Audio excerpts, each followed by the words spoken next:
સમસ્ત સાવલી ગામની અંદર જે વિરોધ પક્ષના કરતા ધરતાઓએ કે એમના મળતિયાઓ દ્વારા જુઠ્ઠાણીવાળી પત્રિકાઓ ફેલાવવામાં આવી છે જે ધારાસભ્યની વિરુદ્ધમાં ખરેખર વાસ્તવિકની અંદર સમસ્ત સાવલીની અંદર આવો કોઈ બનાવ બનેલો નથી કે આવો કોઈ વિકાસની વાતો કરે છે. તો સાવલીની અંદર વિકાસ ધારાસભ્ય દ્વારા જે થયેલો છે તો વળીને આંખે વળગે તેવો છે. આ ધારાસભ્યના દ્વારા સમસ્ત ગુજરાતની અંદરથી 5,000 વધારે દીકરીઓ ગરીબની પરણાઈ છે. એ જિંદા મિસાલ છે અને એ જીવતો જાગતો દાખલો છે. પ્રથમ એવો નાગરિક છે પૂરા ગુજરાતમાં કે એકલા હાથે 5,000 દીકરીઓ અત્યાર સુધી પરણાઈ છે. એ ધન્યવાદને પાત્ર છે. એમના એવા વ્યક્તિના બારામાં જે માનવતાનો જિંદા મિસાલ હોય એવા વ્યક્તિના વારામાં જો ખોટી વાતો ફેલાવનારાને શરમ આવી જોઈએ. કેમ કે આ ધારાસભ્ય આવ્યા પછી સામાન્ય ગરીબ કે તવંગર દરેકને ન્યાય આપે છે અને સાવલીના સર્વાંગી વિકાસ માટે માત્ર ને માત્ર ગુજરાતમાં કોઈ ધારાસભ્ય હોય તો એક અમારે સાવલી 135 વિધાનસભાના કેતનભાઈ શ્રી એ જ પબ્લિકને ન્યાય આપ્યો છે. બાકી આ જે જુઠ્ઠાણું ફેલાવે છે, જે ચોમાસાની અંદર દેડકાઓ ઉગી ઉઠીને જે નીકળે છે ડ્રાઉં કરીને 12 મહિના સૂઈ રહેશે તો 12 મહિના સુધી કઈ રહે છે? ખાલી ચૂંટણીની સિઝનમાં આવીને દેડકાઓની પેર ડ્રાઉં કરીને જે જુઠ્ઠાણું ફેલાવે છે ખરેખર એ લાનતના કાબિલ છે. આવું કોઈ બનાવ બનેલો નથી. માત્ર ને માત્ર સાવલીની અંદર વિકાસ થયેલો છે. વિકાસ વળગીને આંખે વળગે તેવો છે. સાવલી ભીમનાથ મહાદેવની પંટાગણમાં જે આ બગીચો પબ્લિક માટે ખુલ્લો મૂક્યો છે.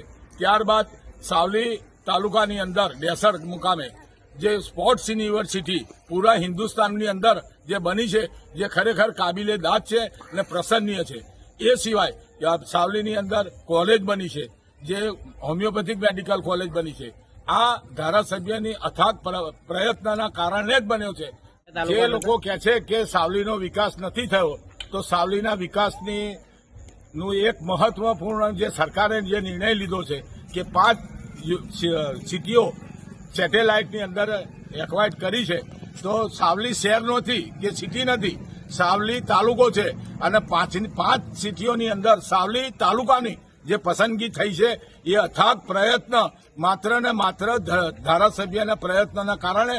તો હું સમસ્ત સાવલીની પ્રજા વતી તેમનો થેન્ક યુ આભાર માનું છું. અને આવો ધારાસભ્ય જીવનમાં પહેલી વાર કોઈ મળ્યો છે કે જેણે સેટેલાઇટથી જ અમને સાવલી તાલુકાને કનેક્ટ કર્યો છે.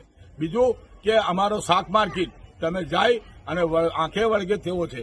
બીજું કે શોપિંગ સેન્ટર બનાવ્યો છે, જે ગરીબોને જે ફૂટપાથ ઉપર રોડ ઉપર શાકભાજી કે દુકાનો ચલાવતેલા એમને દુકાનો અને શાકભાજીવાળાને વ્યવસ્થિત દુકાનો મળી છે.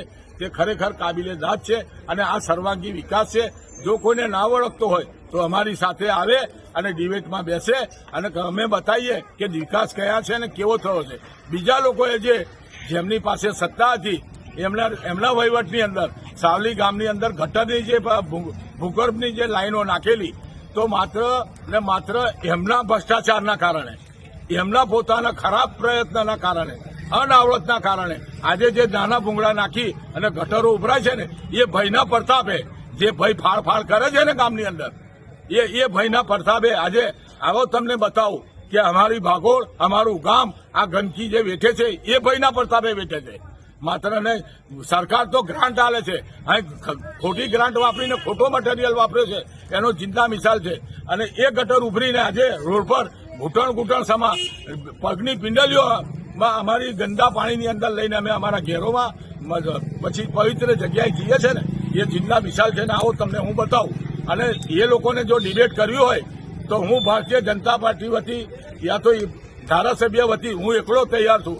જેને બી આવો એમને જવાબ આપવા તૈયાર છું કે તમે શું મહેરબાની કરી છે નગરપાલિકા.